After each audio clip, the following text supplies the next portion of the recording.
আমার শাহ আলম অ্যাকাউন্টিং একাডেমির সুপ্রিয় দর্শক এবং শ্রোতাদেরকে আসসালামু আলাইকুম।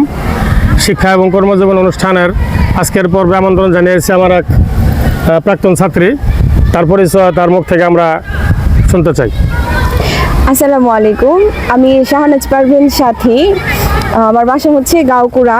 আমি মহিলা বিষয়ক অধিদপ্তরে প্রজেক্টে জেন্ডার প্রমোটার হিসেবে কর্মরত আছি। আমার প্রকল্পের নাম হচ্ছে accelerating action to end child marriage in Bangladesh, যেটা মহিলা বিষয়ক অধিদপ্তর হচ্ছে আয়োজন করে এবং এটার অর্থায়ন করে হচ্ছে জাতিসংঘ জনসংখ্যা তহবিল।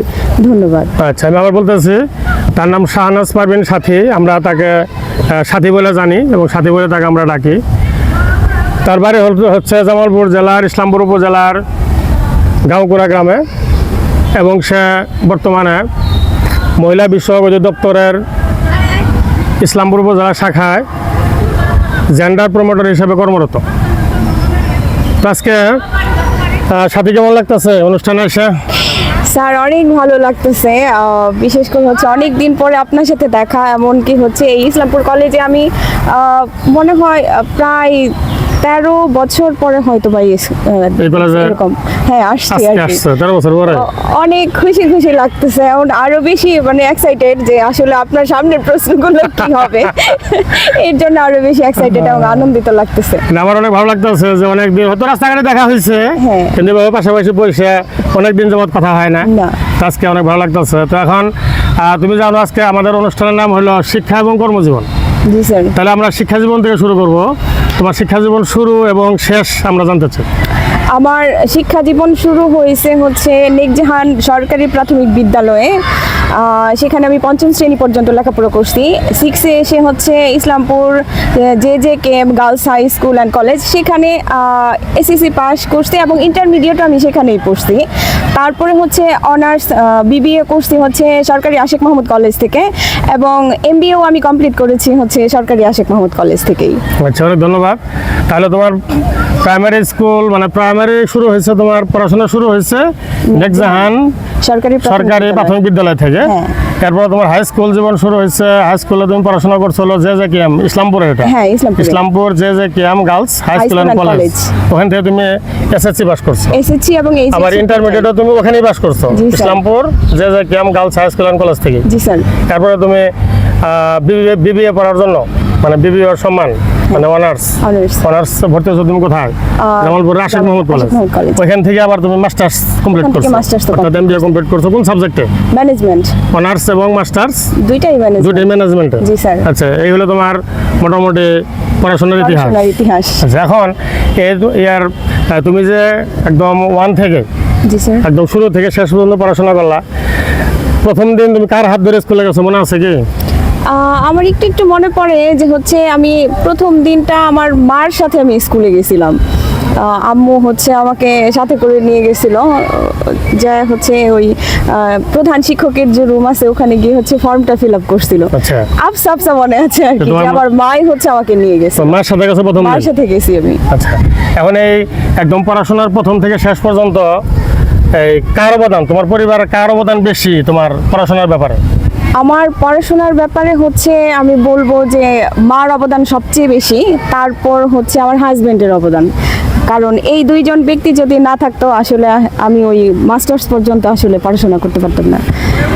তার মাঝখানে আরেকটু বলতে চাই, এর মাঝখানে আমার বন্ধু বান্ধব আত্মীয় স্বজন এদেরও হচ্ছে কিছু কিছু করে অবদান আছে। বন্ধু বান্ধব সবারই আর কি মোটামুটি আছে, কিন্তু সবচেয়ে বেশি হচ্ছে আমার মা আর আমার হাজবেন্ড। হাজবেন্ডের অবদান বুঝলাম, কিন্তু তোমার মায়ের অবদান বুঝলাম। তোমার হাজবেন্ডের অবদান তোমার কি অনেক আগে বিয়ে হয়েছে? হ্যাঁ, আমার হচ্ছে আমি যখন ইন্টারমিডিয়েট ফার্স্ট ইয়ারে পড়ি তখন হচ্ছে আমার বিয়ে হয়ে গেছে। ইন্টারমিডিয়েট ফার্স্ট ইয়ারে পড়া অবস্থায় বিয়ে হয়ে গেছে। আচ্ছা, বিয়ে পরিবারের থেকে বিয়ে দিছে নাকি নিজে নিজে বিয়ে করছো? না, এটা পারিবারিক ভাবেই বিয়ে হয়েছে, নিজে না। না। আসলে তো মোটামুটি অনার্স পড়ার পরে, অনার্স কমপ্লিট হওয়ার পরে বা মাস্টার ডিগ্রি পড়া অবস্থায় কারো কারো বিয়ে হয়। তাহলে তোমার কি বিয়েটা গিয়ে তোমার কি মনে হয় আগে হয়ে গেছে নাকি? হ্যাঁ, আগেই হয়েছে। আমার আসলে পড়াশোনা শুরুই হয়েছে আসলে বিয়ের পরে, আমার কাছে মনে হয়। তো হচ্ছে সেই অনুপাতে আমার বিয়েটা একটু আর্লি হয়ে গেছে, যেহেতু ইন্টারমিডিয়েট ফার্স্ট ইয়ার।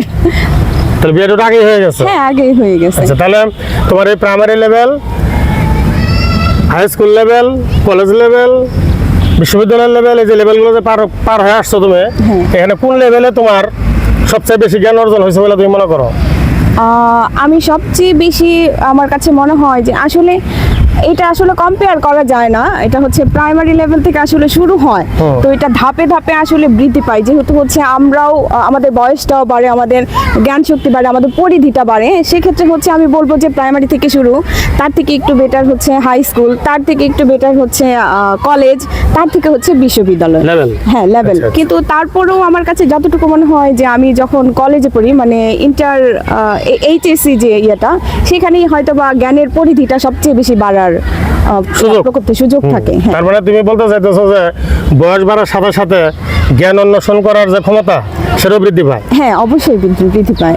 আমাদের ধারণ ক্ষমতা যেহেতু বাড়ে, সেহেতু হচ্ছে জ্ঞান অর্জনের ক্ষমতাটাও আসলে বৃদ্ধি পায় আস্তে আস্তে। এই জন্য তুমি মনে করতেছো যে প্রাইমারি থেকে হাই স্কুল আরো বেশি হয়েছে, কলেজ লেভেল আরেকটু বেশি হয়েছে, বিশ্ববিদ্যালয় লেভেলে আরেকটু বেশি হয়েছে। আচ্ছা, তাহলে তুমি তোমার পড়াশোনার ব্যাপারে পারিবারিক যে সাপোর্ট, সেটা তোমার মা এবং তোমার হাজবেন্ডকে সবচেয়ে বেশি দিলা। যদি তোমার মানে পড়াশোনা, আর মেয়েদের কিন্তু আসলে বিয়ে হওয়ার পরে আর পড়াশোনাটা ভাবে হয়ে ওঠে না, বা অনেক স্ট্রাগল করতে হয়, অনেক যুদ্ধ সংগ্রাম করে করতে হয় আর কি।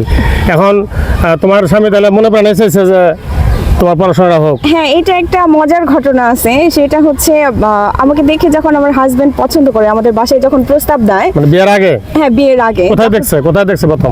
এটা হচ্ছে মেবি কলেজ থেকে যাওয়ার পথে রাস্তায় আর কি। আচ্ছা। তো যখন হচ্ছে আমাদের বাসায় হচ্ছে প্রস্তাব দেয়, তখন আমাদের বাসা থেকে আসলে বিয়ে দিবে না, কিন্তু ওনারা মানে এমন ভাবে বিয়ে করছিল, তো আমাদের বাসা থেকে একটা মানে এটার একটা কন্ডিশনে ছিল যে হ্যাঁ বিয়ে দিতে পারি, কিন্তু পড়াশোনাটা করাইতে হবে, কন্টিনিউ করতে হবে।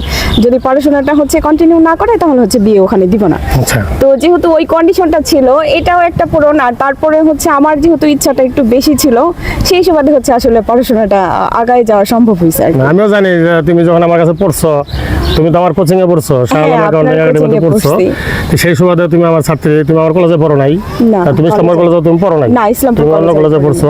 আমার কোচিং এ পড়ার কারণে তুমি আমার ছাত্রী। তখন থেকে আমি দেখছি তোমার ইচ্ছা শক্তি প্রবল, তোমার পড়াশোনার ইচ্ছা শক্তিটা প্রবল। যে মানে একটা ছাত্রছাত্রীর যে পড়াশোনার ইচ্ছা শক্তিটা থাকে তোমার মধ্যে দেখছি, তার চেয়ে অনেক বেশি, মানে সাধারণ ছাত্রছাত্রীর চেয়ে তোমার মধ্যে পড়াশোনার আকর্ষণটা অনেক বেশি দেখছি আর কি। সেই ক্ষেত্রেই বা সেই কারণে হয়তো বা তোমার বিয়ে হওয়ার পরেও তোমার লেখাপড়াটা চালিয়ে যাওয়া সম্ভব হয়েছে আর কি। তাহলে তোমার শ্বশুরবাড়ির পক্ষ থেকেও তোমার কোনো পড়াশোনার কোনো মানে ছিল না, অসুবিধা ছিল না, বা কোনো বাধা ছিল না, বাধাও ছিল না, পড়াশোনা করা যাবে না? মানে বলতে গেলে আমার বিয়ে হয়েছে ঠিক আছে, কিন্তু আমি স্বাধীন, আগেও যেমন ছিলাম পরেও হচ্ছে ওরকমই স্বাধীন ছিলাম। যে আসলে আমার মতামতকেই তারা প্রাধান্য দিত আর কি।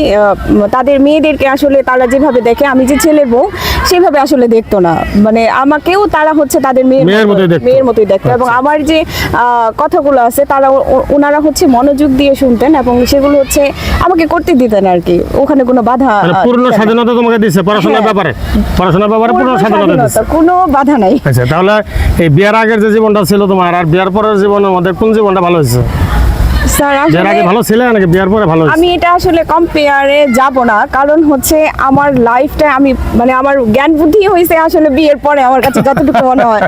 তো আসলে আগের জীবন ভালো না পরের জীবন ভালো, বুঝতে পারি না, এটা আমি আসলে বুঝতে পারি না। কারণ আমার কাছে আমি যতটুকু মনে করতে পারি যে আসলে আমার বুদ্ধিটাই হয়েছে বিয়ের পরে। সো হচ্ছে কম্পেয়ারে আসলে আমি যাইতে পারি না, কম্পেয়ারের কোনো সুযোগই নেই, কারণ ইন্টারমিডিয়েট ফার্স্ট ইয়ারের পর অবস্থায় বিয়ে হয়েছে। তাহলে আগের জীবনের পরের জীবন তুমি বোঝোই নাই, বুঝি। তোমার মতে জীবনে শুরু হয়েছে বিয়ের পরে থেকে। আচ্ছা, বিয়ের পর বলতে হচ্ছে ইন্টার কলেজ পাস করার পর থেকে, তো ওটা হচ্ছে ওই হিসেবে বিয়ের পর হয়ে গেছে, কিন্তু আসলে কম্পেয়ার করার আসলে সুযোগ নাই। আচ্ছা, অনেক ধন্যবাদ। এখন আমি জানতে চাই তোমার এই প্রাইমারি স্কুলের কোনো শিক্ষক বা শিক্ষিকা, খুব প্রিয় কোনো শিক্ষক বা শিক্ষিকা আছেন কি, যার কথা মনে হয়? স্যার, আমার খুব করে হচ্ছে মনে পড়ে প্রাইমারি স্কুলের প্রধান শিক্ষিকার কথা। উনি হচ্ছেন ঝর্ণা ম্যাডাম। তো উনি আমাকে খুব আদর করতেন। ইভেন আমাদের আরেকজন শিক্ষিকা ছিলেন লাইলি ম্যাডাম, উনি আমাদেরকে ইংরেজি এবং ধর্ম পড়াইতেন, মানে মাঝে মাঝে ধর্ম নিতেন। উনি মূলত হচ্ছে ইংরেজি শিক্ষক। তো ওনারা দুইজন আমাকে এত আদর করতেন, ছোটবেলা থেকে আমি একটু চঞ্চল ছিলাম তো আর একটু হচ্ছে গুলুমুলু ছিলাম, তো হচ্ছে সেই সুবাদে ওনারা আমাকে খুব আদর করতেন। ইভেন হচ্ছে যে কোনো কিছু হলে আমাকে লিডার করে দিতেন মানে ওনাদের মাঝখানে। তো মনে হয় যে ওনারা দুইজন আমাকে খুবই আদর করতেন, খুবই। এবং আমি এখনো ঝর্ণা ম্যাডামের কথা মাঝে মাঝে বাসায় বলি, আমাদের সন্তান আছে তাদের কাছে বলি যে দেখো প্রাইমারি স্কুলের কথা কিন্তু এখনো রাস্তায় এত বছর হয়ে গেছে, রাস্তায় দেখা হলে ম্যাডামরাও হচ্ছে আমাকে আমার নামটা মনে রাখছে, মানে এত আদর করে। তো তাদের দুইজনের কথা আসলে না বললেই না। এমনকি তাদের উদ্দেশ্যে বিশেষভাবে কিছু বলতে চাও? যদিও হচ্ছে প্রধান শিক্ষিকা ঝর্ণা ম্যাডাম উনি নাই এখন আর, উনি মারা গেছেন, কিন্তু হচ্ছে আমার যে ইংরেজি শিক্ষক লাইলি ম্যাডাম আছেন, তো আমি তাদেরকে বলবো যে মানুষ হচ্ছে শিক্ষক দিবস পালন করে ভালোবাসা প্রকাশের জন্য, কিন্তু আসলে শিক্ষকদের ভালোবাসার জন্য আসলে দিবসের দরকার হয় না, প্রত্যেকটা দিন প্রত্যেকটা ক্ষণ আসলে ভালোবাসার প্রকাশ পায়। তো আমি আসলে প্রাইমারি স্কুলের এই দুইজন শিক্ষিকাকে অনেক ভালোবাসি, যদিও সামনে সামনে বলা হয় নাই কখনো, স্যারের মাধ্যমে এখন বলতেছি। আসলে ওনাদেরকে আমি অনেক বেশি ভালোবাসি এবং অনেক বেশি মিস করি, কারণ চলার পথটাই আসলে ওনাদের হাত ধরে হচ্ছে আমার শুরু। আচ্ছা, অনেক ধন্যবাদ।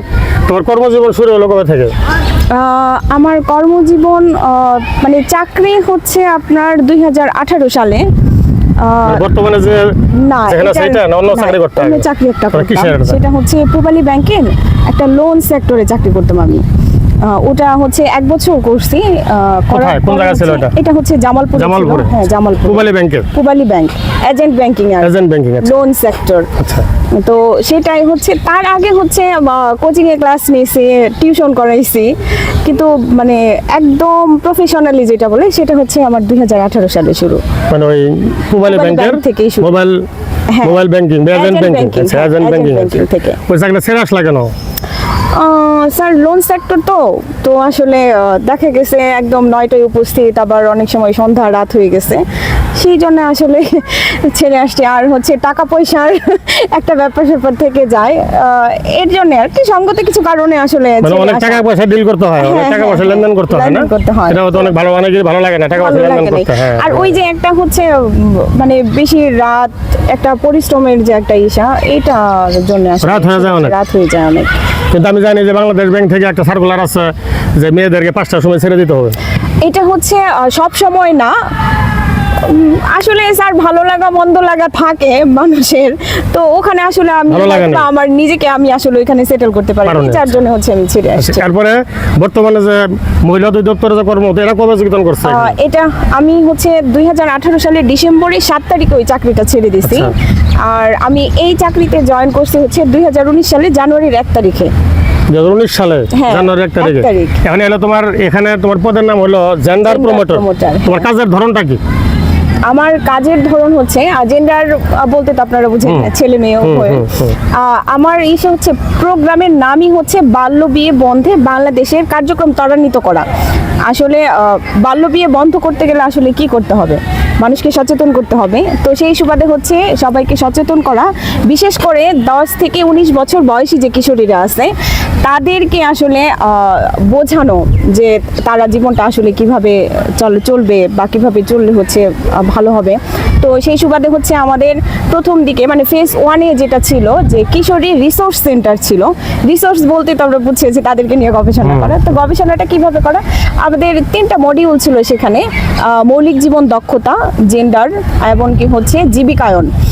তো ওই মৌলিক জীবন দক্ষতা তারা ওই যে বললাম যে তারা কিভাবে চলাফেরা করবে বা তাদের কোনটাতে ভালো হবে, আর জেন্ডার যেটাতে ছিল সেটা হচ্ছে সমতায় আনতে গেলে আসলে কি করতে হবে বা বৈষম্য যে করা যাবে না সেটা। আর জীবিকায়ন যে ব্যাপারটা ছিল হচ্ছে সেটা তারা উদ্যোক্তা কিভাবে হইতে পারে, বা ধরেন প্রত্যন্ত অঞ্চলে মেয়েদের একটা কিউরিসিটি থাকে যে আসলে কম্পিউটার ল্যাপটপ এটা তারা হচ্ছে সামনাসামনি ওভাবে দেখতে পারে না। তো আমাদের একটা ছিল বেসিক কম্পিউটার তাদেরকে শেখানো, এই কাজগুলো ছিল ফেজ 1। এবং ফেজ 2-তে আইসা যেটা হয়েছে সেটা হচ্ছে ওই যে বাবা মাদেরকে সচেতন করা, সেই সুবাদে আমাদের ইউনিয়ন পরিষদে কাজ করতে হয়। সেটা হচ্ছে ইউনিয়ন পরিষদের একটা প্রোগ্রাম আছে VWB, যেখানে হচ্ছে দুস্থ মহিলারা 30 কেজি করে চাল পায়। তো ওনাদের একটা ক্রাইটেরিয়া আছে যে 30 কেজি করে চাল নিতে গেলে একটা ট্রেনিং এ অ্যাড হইতে হবে, মানে যোগ হইতে হবে। তো ওই ট্রেনিং এর সেটা হচ্ছে আমরা নেই। সেটা হচ্ছে সামাজিক যে রীতিনীতিগুলো আছে, মানে যেগুলো হচ্ছে সমাজ বলে আসলে ভালো, কিন্তু আমাদের ব্যক্তিগত মতামতে আসলে সেগুলো ভালো না। তো ওই সামাজিক রীতিনীতিগুলো আসলে চেঞ্জ করা। যেমন কোনটা একটা উদাহরণ দেওয়া বলো, যে কোনটা উদাহরণ ভালো হচ্ছে যেমন- আমরা মনে করি ভালো অথচ আসলে ভালো না, আসলে ভালো না। এটা একটা উদাহরণ হিসেবে যেমন উদাহরণ হচ্ছে দেবো। একটা সেটা আছে যে মেয়েদেরকে কম খাবার দিতে হবে, ছেলেদেরকে বেশি খাবার দিতে আচ্ছা। হবে। মেয়েদেরকে কম পড়ালেখা করতে হবে, ছেলেদেরকে বেশি পড়ালেখা করাইতে হবে। মেয়েদেরকে হচ্ছে তাড়াতাড়ি বিয়ে শাদী দিতে হবে, কিন্তু বা জন্মানোর পরেই আমরা কি করি, মেয়েদেরকে হচ্ছে খেলাধুলার জন্য হাড়ি পাতিল পুতুল এগুলো ধরে দেই, আর ছেলেদেরকে হচ্ছে বল ধরে দিই, পিস্তল। হ্যাঁ পিস্তল এগুলো ব্যাট বল। Bat ball. এই যে বৈষম্যটা করা, এই বৈষম্যটা আসলে করা যাবে না। এটা হচ্ছে ছেলে মেয়েকে হচ্ছে সমানভাবে খাবার দিতে হবে, ছেলে মেয়েকে পড়াশোনার ক্ষেত্রেও হচ্ছে সমান সুযোগ দিতে হবে। এমনকি হচ্ছে ওই খেলার বেলায় যে এটা ছেলেদের খেলা এটা মেয়েদের খেলা, বা এটা ছেলেদের কাজ এটা মেয়েদের কাজ, এই বিভেদটা করা যাবে না। এই সামাজিক রীতিনীতিগুলো আসলে চেঞ্জ করার জন্য আমাদের এই প্রোগ্রামটা বা আমাদের তাহলে- বেসিক কাজটা। আচ্ছা, তাহলে এই ছেলে মেয়েদেরকে মানে তুমি মেয়েদেরকে বিশেষ করে আর কি, হ্যাঁ মেয়েদেরকে মেয়েদেরকে যে তুমি সচেতনতা সৃষ্টি করার জন্য মেয়েদেরকে নিয়ে এসে তুমি গবেষণা করো মেয়েদেরকে নিয়ে। হ্যাঁ মেয়েদেরকে নিয়ে এই মেয়েদেরকে নিয়ে করার আগে মেয়ের বাবা মা এখানে করলে ভালো হয় না? হ্যাঁ আমাদের প্রোগ্রামে মেয়ের বাবা মাকে যদি বুঝাইতে পারো যে এরকম অল্প বয়সে বিয়ে দেওয়া যাবে না বা ছেলে মেয়ের সাথে বৈষম্য করা যাবে না, এটা করলে ভালো হয় না? হ্যাঁ অবশ্যই স্যার, এইটাও আমাদের আছে যে হচ্ছে শুধু ওই কিশোরী রিসোর্স সেন্টারে কিশোরী না, এছাড়াও আমাদের হচ্ছে প্যারেন্টস মিটিং আছে, তারপর হচ্ছে কমিউনিটি মিটিং আছে, তারপর হচ্ছে প্রত্যেকটা হাই স্কুলে অ্যান্টি সেক্সুয়াল হ্যারাসমেন্ট কমিটি আছে, যেখানে হচ্ছে যৌন হয়রানি প্রতিরোধ কমিটি আর কি। তো ইনাদের সাথে আমাদের মান্থলি একটা করে মিটিং হয়, এমনকি হচ্ছে ওই এলাকার যে সমস্যাগুলো থাকে সেই সমস্যাগুলো সমাধান করার চেষ্টা করা হয় আর কি। কোন জায়গায় তোমার এগুলা করা হয়, যে এই তোমাদের সেমিনার গুলো যে হয়, হ্যাঁ এটা কোথায় কোথায় হয়? এটা হচ্ছে আমাদের হাই স্কুলগুলা হচ্ছে হাই স্কুলগুলোতে আচ্ছা, মেইন, আচ্ছা, mainly high schoolগুলোতে। হাই স্কুলগুলোতে। আর উঠান বৈঠকগুলো হচ্ছে ওই এলাকার ধরেন গণ্যমান্য কোনো ব্যক্তি আছে যাদের বাসাটা হচ্ছে সবাই চিনে, তো ওই বাসাতে করা হয়। আর হচ্ছে কিশোরী রিসোর্স সেন্টারগুলো যেগুলো ছিল সেগুলো হচ্ছে একদম মাঝখানে একটা প্রাইমারি স্কুলে, যেটা হচ্ছে আশেপাশে হাই স্কুলের মেয়েরা আছে, এমনকি ওই প্রাইমারি স্কুলটা ওই কমিউনিটির মাঝখানে, তাদেরকে সহজলভ্য। তো সেই জায়গাগুলোতে আসলে আমাদের এই প্রোগ্রামগুলো করা হয়। এর কিশোরীদেরকে গলা, কিশোরদেরকেও তো করা যায় নাকি? কিশোরদেরকেও তো বোঝানো যায় যে এই বাল্য বিয়ে করা ঠিক না, এটা বোঝানো যায় না? কিশোরদেরও বোঝানো যায়। আমাদের বেসিক্যালি হচ্ছে যেহেতু মেয়েরা অনেক পিছায় আছে, সেক্ষেত্রে হচ্ছে মেয়েদেরকে নিয়ে আমাদের প্রোগ্রামটা শুরু হয়েছে। তো আমরা ওদের ভবিষ্যতে মানে এটা চিন্তায় আছে যে হচ্ছে কিশোরকে নিয়েও হচ্ছে করা যায় কিনা, বা আমাদের পেয়ার লিডার একটা আছে, কর্মসূচি আছে যেটা হাই স্কুলে, ওখানে হচ্ছে কিশোর অ্যাড আছে। কি অ্যাড কিভাবে কাজ করবে তারা, পেয়ার লিডার তো আমরা বুঝি যে যুগল লিডার, তো হচ্ছে সেখানে একজন মেয়ে একজন ছেলে এইভাবে লিড করে দেওয়া আছে। তো সেখানে হচ্ছে কিশোরদের কাজ করারও সুযোগ আছে। আচ্ছা, আর আমার যে তোমাদের তো এই অধিদপ্তরের নাম মহিলা অধিদপ্তর, মহিলা বিষয়ক সেজন্য অধিদপ্তর। মহিলা বিষয়ক অধিদপ্তরের কারণে মহিলাদেরকে নিয়ে কাজ করার সুযোগটা বেশি হয়। হ্যাঁ, শুধু এইটার জন্য না, আসলে সবকিছু খেয়াল করলে দেখা যায় যে সবকিছুতে আসলে মেয়েরাই পিছায় আছে। ছেলেদেরকে যেমন জন্মানোর শুরুতেই হচ্ছে ওই যে বললাম যে হচ্ছে মেয়েদের বেলায় হচ্ছে কি হাড়ি পাতিল পুতুল ধরে দেওয়া হয়, আর ছেলেদেরকে হচ্ছে খেলনার বেলায়ও দেখা যায় ব্যাট বল বা অ্যাম্বুলেন্স গাড়ি এগুলো চেনানো হয়।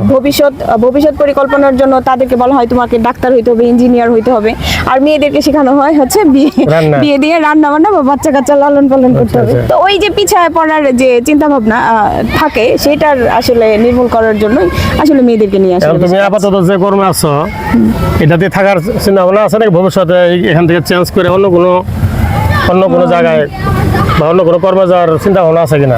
সবাই তো চায় হচ্ছে তার বেটারটাকে হচ্ছে আর কি কাজে লাগানোর জন্য। তো আমার এই জবটাতে আসলে আমি অনেক আনন্দ পাই করার ক্ষেত্রে, কিন্তু তারপরে ওই যে বললাম সবাই হচ্ছে বেস্টটা চাওয়ার যেহেতু একটা ইসে থাকে, তো ওরকম সুযোগ ঘটলে হয়তো বা আমিও চলে যাওয়ার সম্ভাবনা আছে। সম্ভাবনা আছে। তুমি তো হিসাব বিজ্ঞান অনেকদিন পড়ছো, অ্যাকাউন্টিং অনেকদিন পড়ছো। হ্যাঁ অনেক 9-10 থেকে শুরু 9 করছো। থেকে শুরু।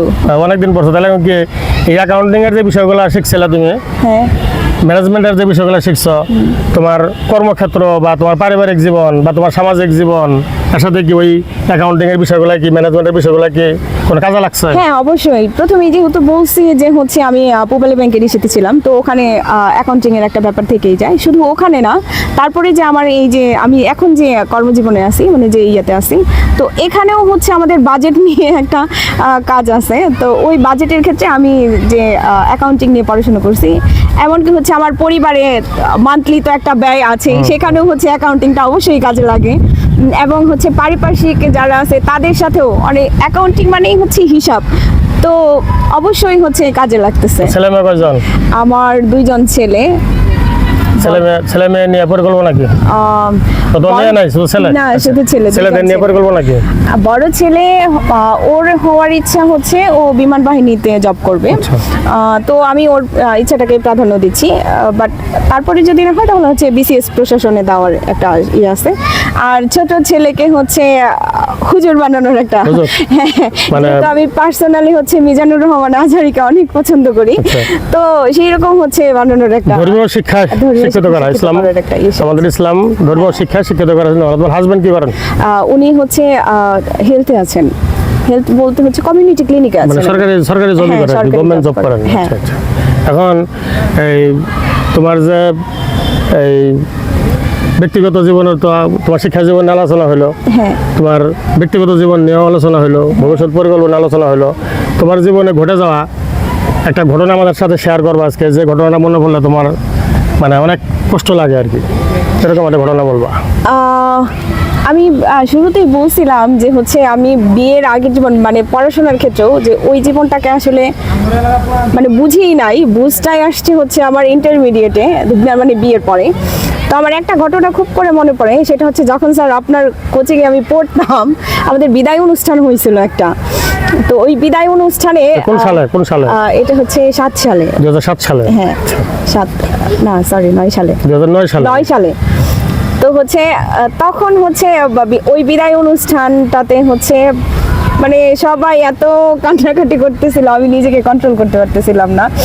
ইভেন ওই দৃশ্যটা আজও মনে পড়লে মনে হয় যে আমি বাসায় হাউমাউ করে কান্না করে দেই, কারণ সবার সাথে এত বন্ডিং, স্যার আপনাকে রেখে আসবো, আসলে তারপরে কে কোথায় যাবে, কার সাথে কখন দেখা হবে না হবে, মানে 2টা বছরের একটা সম্পর্ক। কলেজের থেকেও আমার কাছে মনে হয়েছিল যে স্যারের কোচিংয়ের ওইটা আমার বেশি হচ্ছে আপন হয়ে গেছিল। তো ওই জিনিসটা আমাকে এখন পর্যন্ত কষ্ট দেয় যে আসলে বিদায় জিনিসটা আসলে কি। আচ্ছা, এখন একটা ঘটনা বলবা তোমার পূর্বে ঘটে যাওয়া, যে ঘটনা মনে পড়লে অনেক ভালো লাগে তোমার। স্যার পূর্বে ঘটে যাওয়া বলতে আমি কর্মজীবনে ঢোকার পরে এটা আমার সাথে রেগুলারই হয়। তো হচ্ছে এই জিনিসটা আমার কাছে খুব আনন্দের লাগে যে হচ্ছে ধরেন আমি কোথাও একটা প্রোগ্রাম করতে গেছি বা কারোর সাথে মিট করতে গেছি কাজের সুবাদে, তো আমার কাজটা সহজেই হয়ে যায়। ইভেন আমি যখন চলে আসি তো আমার নামে হচ্ছে মানে একটা সুনাম চলে আসে যে অমুক আসছিল, ওনার কথাবার্তা, তারপরে হচ্ছে ওনার আপনার কাজের যে প্রসেসটা, এটা অনেক ভালো লাগছে। তো বারবার হচ্ছে ওনারা রেকমেন্ড করে যে এনাকেই যেন পাঠানো হয়।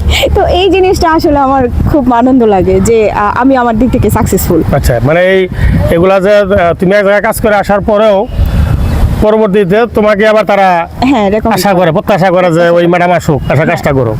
তো এগুলা শোনার পরে কাজের প্রতি আর আগ্রহ বেড়ে যায়। হ্যাঁ অনেক, বা অনেক বেঁচে থাকার মানে ভালোভাবে বেঁচে থাকার আগ্রহটা অনেক বেড়ে যায়। এখন আমি তোমাকে যেটা জিজ্ঞাসা করবো সেটা হলো যে আমরা যে এই যে হিসাব বিজ্ঞান পড়লাম অনেকদিন হিসাব বিজ্ঞান পড়ছো, অ্যাকাউন্টিং এর অনেক বড় বড় অঙ্ক কিন্তু মিলাইছো।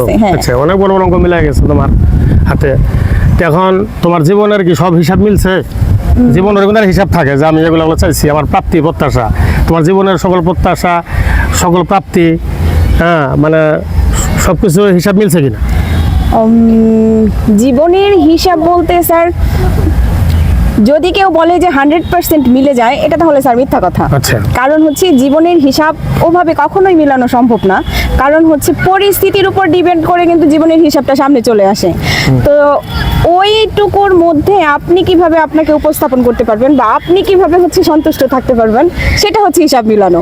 কিন্তু ওইভাবে 100% আসলে আমি আমার জীবনে বলবো যে না, তবে আমি আমার জীবনকে নিয়ে সন্তুষ্ট। আচ্ছা, এটাই। তার মানে যে তুমি বলতে চাইতেছো যে আসলে 100% হিসাব, জীবনের হিসাব মেলানোটা সম্ভব না, কিন্তু এই হিসাব মেলানোর সুযোগ কিন্তু থাকে। হ্যাঁ, মানে প্রাপ্তি, প্রত্যাশা এবং প্রাপ্তি, প্রত্যাশা অনুযায়ী প্রাপ্তি না হলেও মানে পাওয়ার সম্ভাবনা কিন্তু থাকে। যতদিন মানুষ বেঁচে থাকে ততদিন কিন্তু তার প্রত্যাশাটাও থাকে। তুমি এটা বলতে চাইতেছো? জি। এবং তোমার যে বর্তমানে যে প্রাপ্তি, সেই প্রাপ্তিতে তুমি সন্তুষ্ট। জি স্যার। আচ্ছা, এখন আমরা অনুষ্ঠানের শেষ পর্যায়ে চলে আসছি। সুপ্রিয় দর্শক, আমরা অনুষ্ঠানের একদম শেষ পর্যায়ে চলে আসছি। তো আমি তার পরিচয় আরেকবার আপনাদের সামনে তুলে ধরতেছি। তার নাম শাহনাজ সাথী, সে আমার প্রাক্তন ছাত্রী। তো জামালপুর জেলার ইসলামপুর উপজেলার গাঁওকুড়া গ্রামে তার জন্ম, এবং সে বর্তমানে বাংলাদেশ সরকারের মহিলা বিষয়ক অধিদপ্তরের ইসলামপুর উপজেলার জেন্ডার প্রমোটর হিসেবে কর্মরত আছে।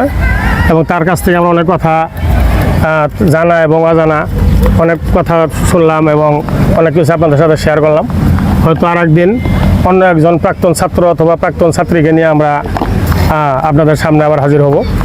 তো আজকে আমরা অনুষ্ঠানে একদম শেষ পর্যায়ে চলে আসছি। সাথে কি গান জানো? গান জানো তো? একটা গান আমি জানি তুমি গান জানো। স্যার গান তো হচ্ছে গুনগুন করে সবাই জানে, কিন্তু হচ্ছে আসলে ওভাবে জানি না। চেষ্টা করো। চেষ্টা করি আর কি। তোমার খোলা হাওয়া লাগিয়ে পালে, তোমার খোলা হাওয়া টুকরো করে কাছে আমি ডুবতে রাজি আছি, আমি ডুবতে রাজি আছি তোমার খোলা হাওয়ায় লাগিয়ে পালে, তোমার খোলা হাওয়ায়। সকাল আমার গেল মিছে, বিকেলে যে যাই তারি পিছে গো। সকাল আমার গেল মিছে, বিকেলে যে যাই তারি পিছে গো। রেখো না আর বেদনা কোলের কাছাকাছি, আমি ডুবতে রাজি আছি, আমি ডুবতে রাজি আছি তোমার খোলা হাওয়ায় লাগিয়ে পালে, তোমার খোলা হাওয়ায়। অনেক ধন্যবাদ, অনেক ধন্যবাদ। তো সুপ্রিয় দর্শক, আমি এখন অনুষ্ঠান বিদায় নেব, বিদায় নেওয়ার পালা এখন। তো আমার শাহ আলম অ্যাকাউন্টিং একাডেমি সম্পর্কে আমার ছাত্রীকে বলবো, সাথীকে বলবো তার ভবিষ্যৎ প্রজন্মের জন্য কিছু বলতে। ধন্যবাদ স্যারকে। আমি আগামী যারা অ্যাকাউন্টিংয়ের স্টুডেন্ট আছেন তাদের উদ্দেশ্যে বলবো যে এটা একটা অনেক বড় একটা সুযোগ যে শাহ আলম অ্যাকাউন্টিং একাডেমিতে অ্যাড হওয়ার। কারণ হচ্ছে কি, ধরেন মানুষ কিন্তু হচ্ছে দেখা জিনিস, মানে যেটা হচ্ছে রেকর্ডিং এবং হচ্ছে প্রতিচ্ছবি থাকে, সেই জিনিসটা দেখলে এবং শুনলে কিন্তু মনে থাকে বেশি। তো যারা হচ্ছে অ্যাকাউন্টিং নিয়ে চিন্তায় আছেন বা ভয় ভীতিতে আছেন, তারা অবশ্যই শাহ আলম অ্যাকাউন্টিং একাডেমির পেজটাকে হচ্ছে ফলো দিবেন এবং লাইক দিবেন। এতে করে হচ্ছে আপনাদের যে ভীতিটা আছে সেটা হচ্ছে দূর হয়ে যাবে। ধন্যবাদ।